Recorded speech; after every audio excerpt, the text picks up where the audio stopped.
예수님 행할 때의 기적과 이적을 행해요. 그러니까 어떻게 해요? 맞다. 예수라는 사람이 저렇게 많은 기적과 이적을 베푸는 거 보면은 하나님이 함께 하는 거예요. 그래서 그 순간 주의 말씀을 듣고 30절에 보니까 이 말씀을 하면 많은 사람이 믿어요. 여러분, 많은 사람이 믿는다고 하는 이 부분들이 성경 가운데 많지가 않아요. 말씀을 믿었다고 하는 부분은 굉장히 귀한 말씀이거든요. 그러니까 주님께서 그 반응을 보고 한 단계 더 이끌어 갑니다. 그게 31절이에요. 31절 보겠습니다. 그러므로 예수께서 자기를 믿은 유대인들에게 이르시되 너희가 내 말에 거하면 참으로 내 제자가 되고, 주님께서 단순히 지금 있는 말씀뿐만 아니라 뭐라고 그랬어요?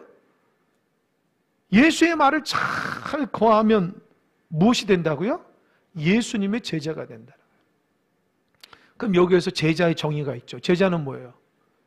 예수님 말씀을 내 마음에 두는 거예요. 할렐루야.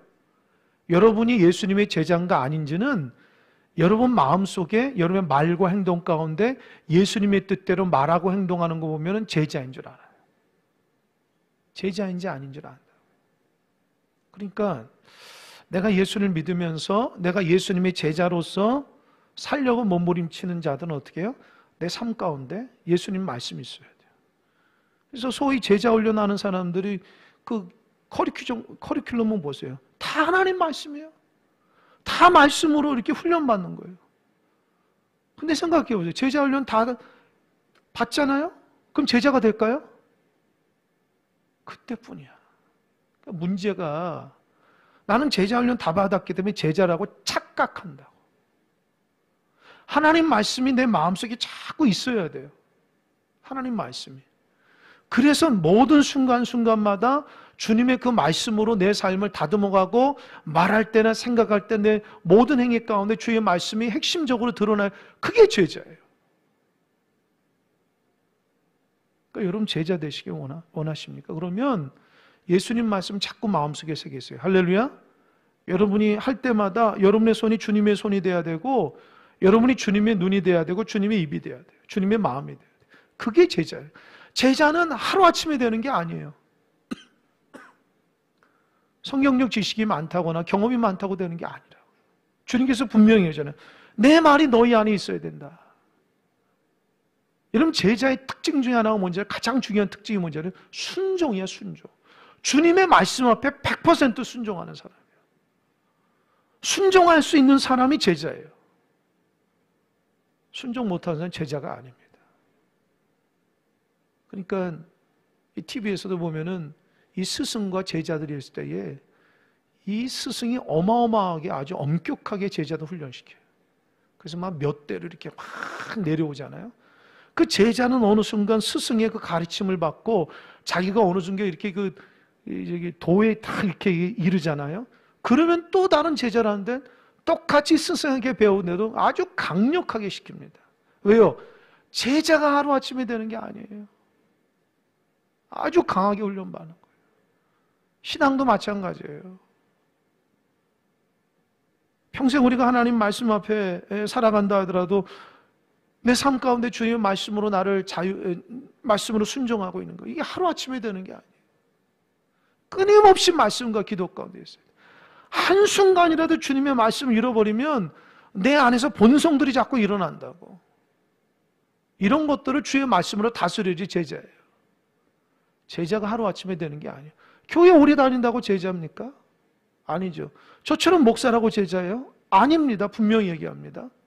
말씀대로 그가 살아가고 있는 거예요. 말씀대로 살아가고 있는 거예요. 열심히 신앙생활 하는데도 자기 삶 가운데는 하나님의 말씀이 없어. 그럼 제자가 아니에요. 그럼 분리해서 살아가는 거예요. 하나님 앞엔 열심히지만 내 삶 가운데 하나님이 없는 거예요. 그건 제자가 아니죠. 제자인 척 살아가는 거예요. 그래서 조심해야 돼요. 그런 사람들 누구예요? 바리새인들 같은 사람. 열심히 예배하고 열심히 살아가거든요. 그런데 삶 가운데는 그런 나타나질 않아. 전혀. 주님이 책망하는 포인트가 어디? 그거예요, 그 부분이. 너는 입으로는 가깝지만 마음으로는 멀다라는 거예요. 네 삶 가운데서. 그러니까 이 말씀 앞에 자유할 사람이 누구였어요? 저를 비롯해서 우리 모두 다 주님의 말씀을 모르는 게 어디 있어요? 하지만 그대로 순종을 안 할 따름이잖아요. 그러니까 참 제자가. 그래서 주님이 얘기합니다. 진짜 너희들이 내 말을 거하면은 참 내 제자가 되는데, 이 제자됨의 가장 중요한 원리 중에 하나가 바로 32절입니다. 32절 한번 읽어보겠습니다. 다 같이 32절 시작. 진리를 알지니 진리가 너희를 자유롭게 하리라. 여러분, 진리를 알지니 진리가 너희를 자유롭게 한다. 이 진리가 뭐예요? 그 진리가 뭐냐고. 앞에 있는 31절 말을 비롯하면 뭐야? 내 말이야, 내 말. 내 말이 뭐예요? 예수님의 말씀이에요. 할렐루야. 이 진리가 공부 많이 하고 세상 지식이 많고 경험 많은 게 아니라니까요. 진리는 예수님의 말씀이에요. 예수님의 말씀을 알면 그 예수님 말씀이 너를 어떻게 해요? 자유롭게 한다는 거예요. 근데 이 사람이 누구예요? 제자예요. 그러니까 제자는 주님의 말씀을 끊임없이 배움으로 아는 거예요. 그 아니까 자기 삶 가운데 이렇게 뭐 거슬림이 없는 거예요. 다 하나님의 은혜로 살아가는 거예요. 자기 삶 가운데 뭐 부딪힘이 없는 거예요. 자기 삶 가운데 의구심이 없고 염려가 없는 거예요. 왜요? 하나님의 말씀이 나를 잡아서 나를 이끌어가니까 자유로운 거예요. 반대로 자유롭지 못하면 어떻게 해요? 자꾸 넘어지는 거예요. 작은 문제에서도 넘어지고 큰 문제에 넘어지고, 오늘도 넘어지고 내일도 넘어지고, 오전에 넘어지고 오후에 넘어지고. 왜요? 진리가 내 안에 없어요. 그거를 풀어내는 해석과 능력이 없는 거예요. 나에게 주어진 상황 속에서 이게 하나님 뜻이 뭐지? 이게 뭐 해석이 안 되는 거예요. 그러니까 어떻게 해요? 넘어지고 쓰러지는 거예요. 이런 사람은 자유롭지 못하는 거예요. 자유로운 것 같은데 여러분 삶 가운데 무슨 문제가 하나 탁 생기면 거기에서부터 문제가 생겨요. 근데 이게 해석이 안 되는 거예요. 이게 넘어가지 못하는 거예요. 왜요? 그동안 내가 주님의 말씀을 알지 못했기 때문에. 그래서 여러분 신앙생활 제대로 하시기 바랍니다. 정말 제대로 해야지 여러분 인생의 문제 해결할 수 있어요. 왜 예수 잘 믿는 사람들이 죄를 많이 질까요? 진리를 모르기 때문에 그래요. 진리가 자기 삶 가운데 다가오죠. 그러니까 주님의 말씀을 알게 되면은 깨닫게 돼요. 인생의 어떤 여러 가지 문제를. 그러면 그 문제 앞에서 자유롭게 돼요. 내가 어떤 것도 눌림받거나 이 사방으로 우겨싸움을 당하거나 어떤 문제에도 내가 넘어지고 쓰러지지 않는 거예요. 왜요? 주님의 말씀이 있으니까. 그러니까 여러분 정말 신앙생활 잘하려면 주님의 말씀 붙들고 살아야 돼요. 여러분의 의지가 중요한 게 아니에요. 여러분 착각하지 마세요. 여러분 의지대로 신앙생활하는 게 아니에요. 상당히 신앙이 내 의지인 것 같지만 성경을 보세요. 자기 의지대로 신앙생활하는 게 바른 신앙이 아니에요. 하나님의 말씀 따라 그 말씀에 사로잡혀서 살아가는 게 신앙생활. 할렐루야. 오히려 내 의지가 없어지고 주님의 의지가 생기는 게 신앙생활이라고. 근데 그런 단계까지 올라오려면 여러분이 깨져야 돼요. 내가 깨져야 돼요. 내 자아가 깨져야지 주님의 주권이 내 안에서 주인 노릇하고. 평생 예수 믿어도 자아가 깨지지 않는 사람이 많아요. 왜요? 자기 욕심으로 살아가니까. 하나님마저도 이겨먹으려고 그래요. 하나님마저도. 성경 보세요. 이스라엘 백성도 하나님마저도 이겨먹으려고 하잖아요. 하나님 백성인데도. 우리도 그런다니까요. 말씀대로 산다 하면서도 하나님 이겨먹으려고 해요. 하나님 이겁니다. 하나님 말씀만 듣는 자세가 아니고 하나님 이겁니다라고요. 그러니까 자기가 하나님이야. 이러니까 어때요? 자유롭지가 못하는 거예요. 더 엄밀하게 얘기해 볼까요? 33절. 이 32절에서 이 말을 하니까 사람들이 어떻게 했냐면 내가 자유롭지 않다고 그래서 33절 보니까 그들이 대답하되 우리가 아브라함의 자손이라 남의 종이 된 적이 없거늘 어찌하여 우리가 자유롭게 되리라 하느냐. 그죠? 자기들은 생각할 때에 선민이거든요. 하나님의 백성이고 아브라함의 자손인데, 아브라함의 자손이 축복된 자손인데 어떻게 우리가 자유롭지 못하고 무슨 종이냐는 거예요. 난 자유인인데. 근데 주님께서 말하는 게 진리를 알지니 진리가 너희를 자유케 하리라는 말이 무슨 의미입니까? 혈통적으로 얘기하는 게 아니잖아요. 육신적으로. 너희들이 선민이 아니다. 너희들이 아브라함의 자손이 아니다. 그걸 얘기하는 게 아니에요. 그럼 뭐예요? 34절 중요하니까 함께 읽겠습니다. 34절 시작. 예수께서 대답하시되 진실로 진실로 너희에게 이르노니 죄를 범하는 자마다 죄의 종이라. 보세요. 여러분, 예수님이 말씀하시는 것은 성경에 보면 색깔이 어떻게 해요? 빨간색이 되어 있죠? 여러분도 빨간색으로 되어 있죠? 성경이 좀 싼 성경은 그냥 검은색으로 된 사람도 있지만 대체로 예수님 말씀 빨간색인데, 예수님의 말씀 중에서 진짜 중요한 표현을 쓸 때에 진실로 진실로 얘기해요. 강조를 2번 하거든요. 그러니까 정말 중요하다는 거예요. 그러니까 그 성경 읽을 때에 진실로 진실로는 꼭 체크했다가 자기 마음속에 새겨야 돼요. 주님이 뭐라 하냐면 진실로 진실로 너희에게 이르노니 죄를 범하는 자가 무슨 종이에요? 죄의 종. 그러니까 진리를 알지니 진리가 너희를 자유케 하리라는 말은 뭐예요? 너희들이 죄의 종이라는 거예요. 죄의 종이기 때문에 죄에 묶여 있다는 거예요. 이 부분이 중요해요. 제가 이 말씀을 묵상하면서 우리가 죄의 종인가? 나는 자유로운가? 따져봐야 돼요. 여러분, 살아가면서 내가 죄를 졌을 때 하나님이 너 죄 졌다 지적할 때가 있거든요. 저는 개인적으로 그래요. 너 그런 마음 가지면 안 돼. 너 그러면 안 돼. 넌 내 아들이고 내 사랑하는 귀한 종인데 그러면 안 돼. 하나님 깨닫게 하세요. 그러면 그 순간 기도하다가 그의 음성을 듣거나 제 마음속에 그렇게 하면은 저는 개인적으로 바로 기도합니다. 하나님, 제가 깨닫지 못하고 알지 못하고 하나님 보시기에 우매한 거 있으면 깨닫게 해주셔서 하나님, 죄가 나를 다스리지 않도록 주님이 나를 다스려달라고 예수 그리스도 십자가의 은혜로 기도합니다. 그 순간. 그러면 제가 기도하고 나면은 굉장히 마음이 편하고 자유로워요. 더 이상 그 문제 때문에 나를 힘들게 하지 않아요. 그런데 그 순간 하나님 앞에 기도하지 않잖아요? 계속해서 그 문제가 내 마음속에 짓누릅니다. 내 삶을 짓누려요. 자유롭지 못해요. 불안해요. 답답해요. 계속 걸려있어요. 하나님 볼 때도 부끄럽고 사람 볼 때도 부끄럽고 자꾸 걸려있어요. 왜요?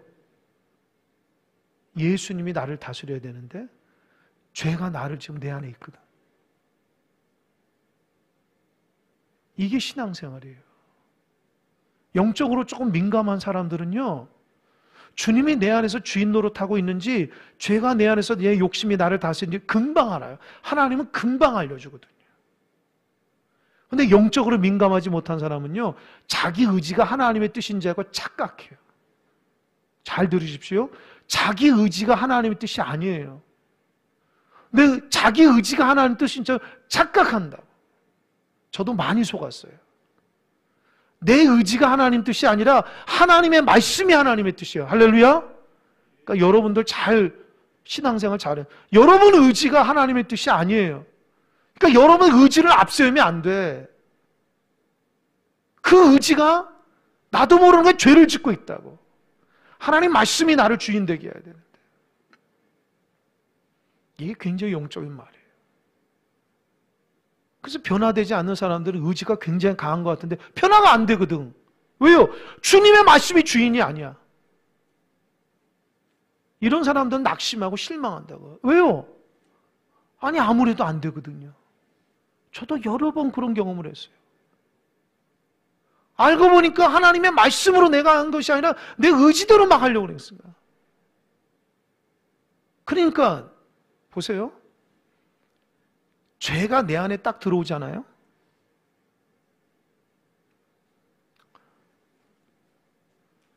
나가기가 쉽지가 않아요. 잘 들으세요. 에덴 동산에서 아담과 하와가 어떻게 죄를 졌어요? 사단이 속삭여서 죄를 졌죠.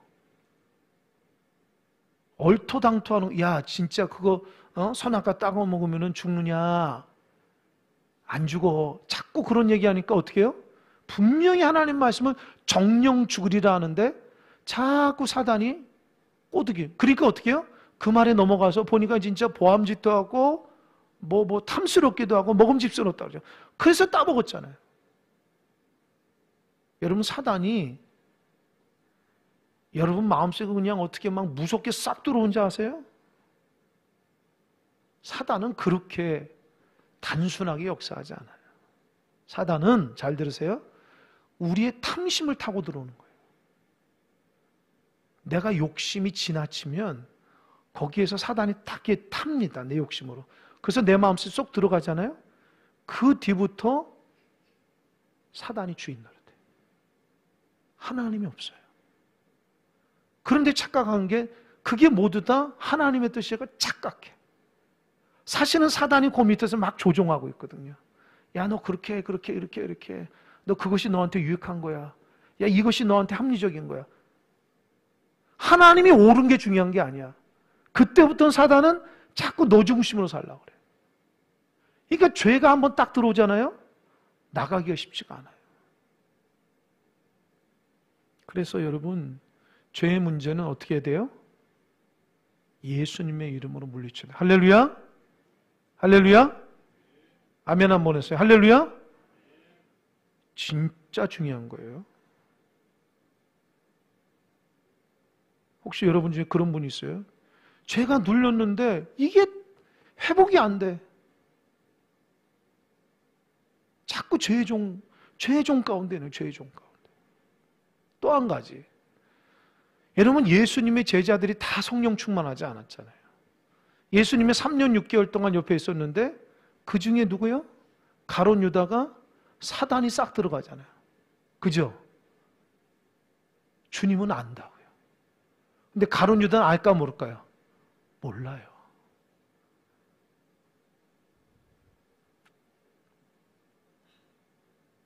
그러니까 여러분 너무 자부하지 마세요. 내가 옳다고 너무 자부하지 마세요. 그게 어디서부터 나오는 줄기인지 봐야 돼. 하나님의 말씀 앞에 예수님 말씀에 철저하게 순종하고 따라가는 사람이라면 그 모든 것들 하나님의 역사가 드러나지만 그건 내가 하나님 말씀대로 순종하지 않으면서 내 의지와 내 욕심이 지나치게 넘치게 되면은 거기서 사단이 딱 탑니다. 그리고 나서 그 사람을 통해서 죄를 짓게 만들어요. 그 사람을 통해서 계속 죄를 짓게 만들어요. 그 한 사람을 통해서 가정을 힘들게 만들고 공동체를 힘들게 만들고 그 한 사람을 통해서 내 주변 사람을 다 힘들게 만들고 하나님과 막 대적하는 거예요. 가룟 유다처럼. 겉으로는 어떻게 해요? 열심히 살거든요.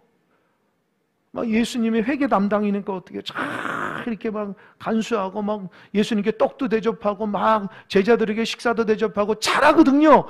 그런데 그 마음속에 사단이 주인 노릇한 거예요. 결국에는 예수를 팔아야 되겠다. 그 악한 마음에. 그러니까 여러분 사단이 죄가 우리 안에 딱 다스리잖아요. 로마서 7장 보면은 곤고한 거. 내가 너무 곤고하다. 이 사망의 몸에서 나를 건져. 그러니까 신앙생활 하면서 너무 힘든 거야. 막 영적으로 막 눌리고 힘들고 그게 왜 그럴까요? 사망의 음침한 골짜를 계속 다니는 거예요. 자유롭지 못하는 거예요. 죄책감에 시달리고요. 하나님의 은혜로 기쁘지도 않고 짜증이 많이 나고 감사가 없어지고 자꾸 죄의 종에 죄의 영향력 안에 살아가는 거예요. 기쁨도 없어지고 감사도 없어지고 사랑도 없어지고 믿음도 없어지고 소망 다 없어지는 거예요. 근데 그거를 어떻게 해요? 요즘에 내가 컨디션이 안 좋아서 그래. 내가 요즘에 일이 많아서 그래. 내가 힘들어. 그게 사단의 전략이에요. 딱 멈춰서서 내가 왜 그러지 요즘에? 내가 왜 기쁨을 잃어버렸지? 감사를 딱 멈춰서서 주님의 말씀이 내 삶의 주인을 돼야 되는데 그걸 못하잖아? 계속 그 사람은 죄의 종이 돼버리는 거야. 그래서 어떻게 해요? 사단은 그 사람 바보로 사용해요. 그 사람을 통해서 자꾸 사단의 역사를 잃게 만듭니다. 그래서 이 말씀이 얼마나 귀해요? 너희들이 죄를 범하는 자는 죄의 종이라는 거예요. 너 삶의 주인이 죄라는 거예요. 죄가 자꾸 너를 지배한다는 거예요. 그러니까 너무 공고한 거예요. 그럼 죄를 이기려면 어떻게 해야 돼요? 한 가지밖에 없어요. 뭐예요? 뭐예요? 예수님의 말씀. 할렐루야. 예수님의 십자가의 보혈로서만이 우리를 깨끗이 하는 거예요. 할렐루야. 여러분 아무리 종교적인 행위를 해도 죄의 문제 해결되지 않아요. 예수님이 십자가에서 죄의 문제를 해결해 주셨기 때문에 사단은 예수님 보고 도망가는 거예요. 할렐루야. 여러분 두려워서 도망가는 거 아니에요. 사단이 영적인 존재인데 무슨 여러분을 두려워해요. 여러분 안에 주님 때문에 도망가는 거야. 교회 안에 예수님이 있어야지 사단이 도망가는 거야. 할렐루야. 여러분 가정 가운데 주님이 있어야지 사단이 역사하지 않는 거예요. 꼭 깨달으시기 바랍니다. 그래서 기쁨을 잃어버리고 감사를 잊어버리고 신앙생활하면서 힘들게 사는 내 마음의 주인이 누군가를 한번 살펴보세요. 근데 그런 거를 사단은 컨디션이라고 생각한 거야. 넘어지면 안 돼. 35절 보세요.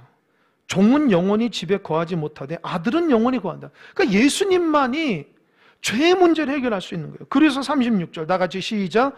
그러므로 아들이 너희를 자유롭게 하면 너희가 참으로 자유로우리라. 그죠? 죄의 문제는 예수님만이 해결하는 거예요. 그래서 여러분 죄가 지으면 자꾸 예수님 용서해달라고, 예수님 보혈의 피로 나를 다듬어달라고, 하나님 나를 지켜달라고 기도해야 돼요. 다시는 안 하겠습니다. 그런 기도하면 안 돼요. 왠지 아세요? 또 다시 하거든요. 예수님 말씀대로 살아가야지 다시는 그거 하지 않겠다고 하면 또 하나님 보시 온전치 못한 짓을 하는 거예요. 그런데 예수님의 말씀대로 살겠습니다. 예수님 내 삶의 주인으로 살겠습니다 하면 죄가 얼씬도 못하는 거예요. 그게 하나님의 사람입니다. 할렐루야. 그러니까 영적으로 무장해야지 여러분이 넘어지면 안 돼요. 신앙생활에서 자꾸 넘어진 사람 있죠. 이 신앙이 사이클이에요. 은혜 받다가 넘어지고 왜 그렇게 삽니까? 신앙이 언제 넘어지고 쓰러지는 게 정설이라고 어디 있어요? 독수리 날개치며 세움을 받고 하나님 말씀으로 변화되고 새로운, 그게 예수 믿는 삶의 본인데 왜 자꾸 넘어지고 쓰러져요? 왜 사단이 좋아하는 짓을 합니까? 절대 넘어지지 마세요. 사단이 여러분을 탁 넘어뜨리려고 여러분을 우겨싸면 그래요. 요거 봐라. 나 넘어지는 게 아니냐고. 웃기지 마. 나는 하나님의 자녀야.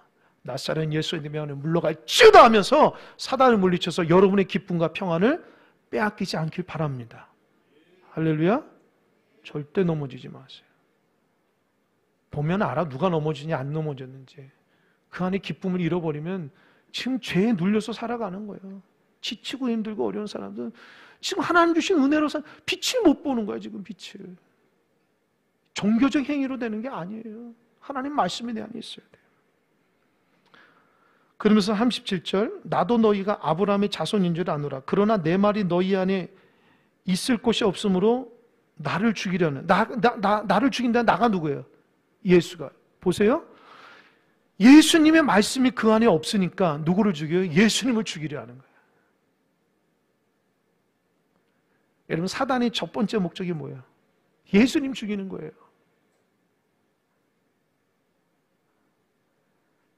죄는 하나님 말씀에 불순종하는 거예요. 그 불순종하니까 어떻게 해요? 하나님과 대적하는 거예요.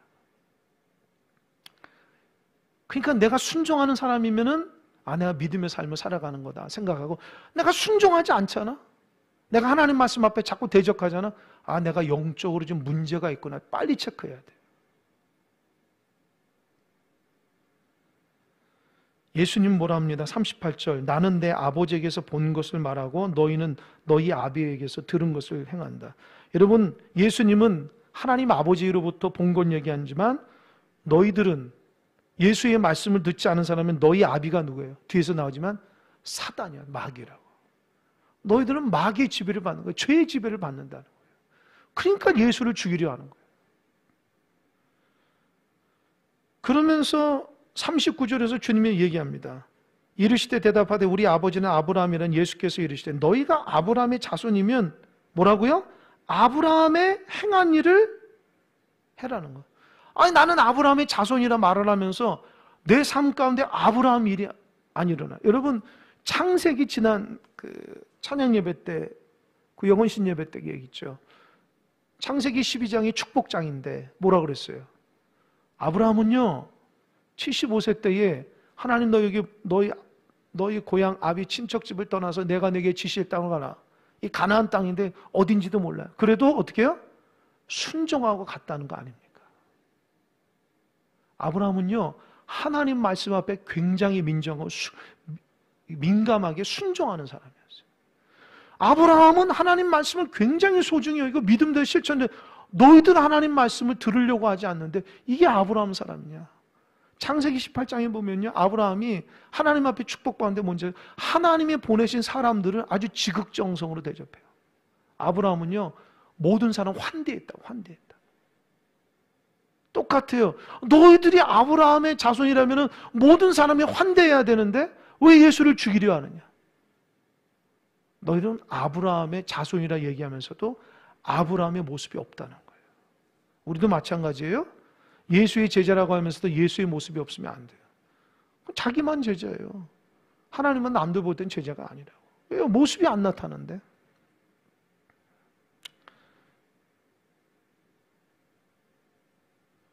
그래서 41절 너희는 너희 아비가 행한 일들을 행한도다. 그러니까 너희 아비는 뒤에서 보면 마귀거든요. 41절 보세요.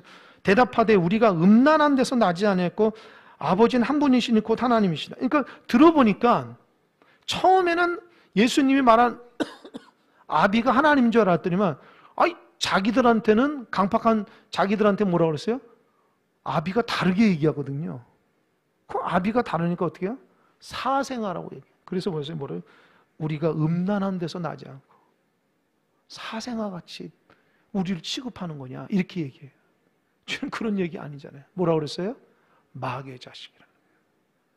마귀의 죄를 지배받고 있기 때문에. 그러니까 주님의 말씀하시면 이해가 안 되는 거야. 엉뚱하게 생각하고 하나님 말씀의 본질적으로. 그러면서 42절에서 정확히 얘기합니다. 예수께서 이르시되 하나님이 너희 아버지였으면 너희가 나를 어떻게 했어요? 사랑하였으리니 이는 내가 하나님께로부터 나왔음이라 나는 스스로 온 것이 아니 아버지께서 나를 보내신 것이니. 그러니까 너희들이 하나님 아버지를 잘 따르고 살아가면 내가 하나님 아버지에게 나오기 때문에 나를 당연히 영접하는데 나를 대적하니까 어떻게 해요? 너는 하나님을 아버지라 여기지 않는다는 거예요. 이게 중요한 말입니다. 내가 하나님의 사람이면 어떻게 해요? 하나님의 사람을 잘 구별할 수 있어야 돼요. 이해가 되십니까? 하나님으로부터 오는 메시지와 하나님으로부터 오는 사람들과 하나님 내 삶 가운데 역사하신 건 다 분별할 수 있어야 돼요.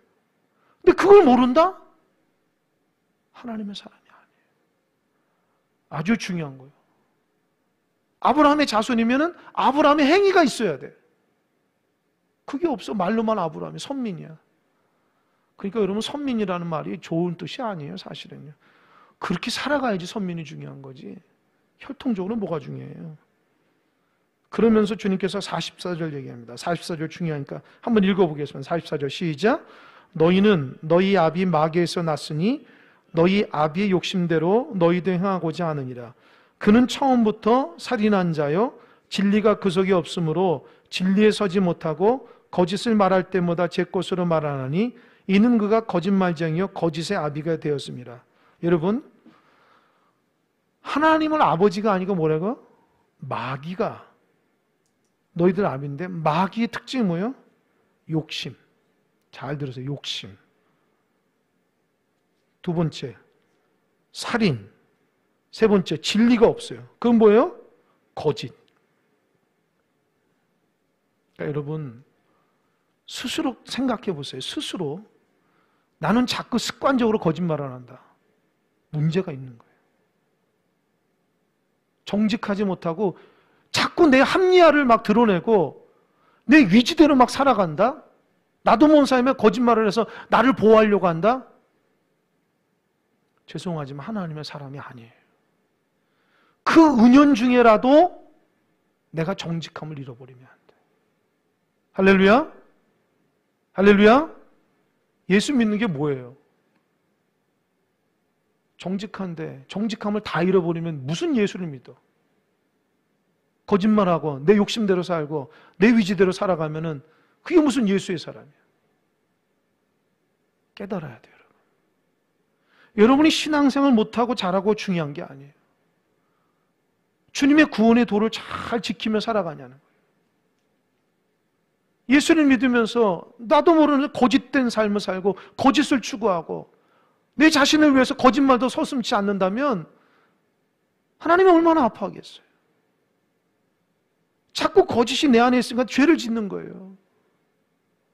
탐심이 나를 죄를 짓는 거예요. 예수 믿어도 탐심이 내 안에 있으면 죄인이에요, 죄인이에요.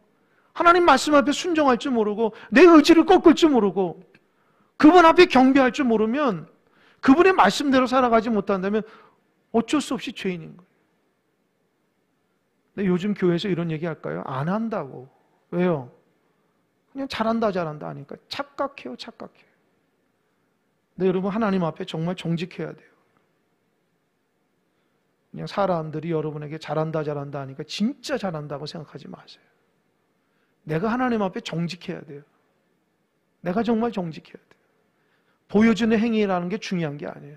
내 마음속에서 하나님 앞에 거짓을 깨뜨리고 하나님의 말씀대로 순종하는 자세로 살아가야지 어느 순간부터 거짓이 내 마음속에 탁 자리 잡아가지고 탐심이 내 마음속에 탁 자리 잡아가지고 죄를 지어도 회개할 줄 모르고 살아가면 그때부터는 하나님의 역사가 드러나지 않아요.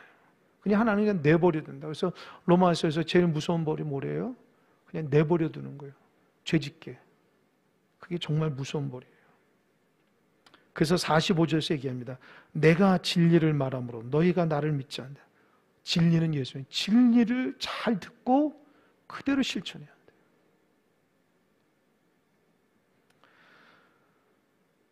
(46절) 너희 중에 누가 나를 죄로 책잡겠느냐? 내가 진리를 말한들은 어째 나를 믿지 않니? 이게 죄인이에요. 진리를 말하는데도 믿지 않고 순종하지 않으면 나는 지금 죄에 묶여 있는 거예요. 자유롭지가 못하는 거예요. 주님의 말씀이 내 안에서 나를 자유롭게 해야지 내가 자유로운 거예요. 결론적으로 얘기합니다. 47절입니다. 다 같이 읽겠습니다. 시작. 하나님께 속한 자는 하나님의 말씀을 듣나니 너희가 듣지 아니함은 하나님께 속하지 아니하였음이로다. 보세요. 여러분이 하나님께 속한 자라면 어떻게 해요? 하나님 말씀을 듣고 순종하는 거예요. 만약에 여러분들이 하나님 말씀을 듣지 않으려고 하면은 나는 하나님께 속한 자가 아니라는 증거예요. 그러니까 여러분 신앙생활에도 하나님 말씀대로 살고 싶은 마음이 없고 내 욕망대로 살고 싶다 그러면 나는 지금 하나님의 사람이 아니에요. 죄송하게도. 죄에 눌려 있는 거예요. 내 안에 나도 모르게 탐심이 내 주인 노릇하는 거예요. 거짓이 자꾸. 그래서 하나님 앞에 바르지 못한 거예요. 사람들한테는 되게 바르게 할 수 있어요. 잘 사는 것처럼 느낄 수 있지만 하나님은 내 속마음을 다 아니까 이거 빨리 고치지 않으면 나중에 큰일 나거든요. 그래서 주님께서 말합니다. 너희가 내 말을 듣고 있으면 내 제자가 되고 진리가 너의 죄의 문제를 다 해결해 줄 거다. 그러니까 주님의 말씀을 잘 붙들고 살아가라. 주님 말씀합니다. 여러분도 주님 말씀 잘 붙들고 여러분 안에 알게 모르게는 죄의 문제를 다 해결하시기 바랍니다. 그거밖에 없어요. 여러분 여러 가지 힘들고 어려운 사람이 있습니까? 죄에 눌려서 자꾸 반복해서 넘어지고 쓰러진 사람이 있으면 예수님의 말씀으로 아주 강력하게 견고한 진을 다 무너뜨리고 예수님의 은혜 가운데 살아가는 주님의 귀한 종들이 되기를 주님의 은혜 간절히 축원합니다. 기도하겠습니다.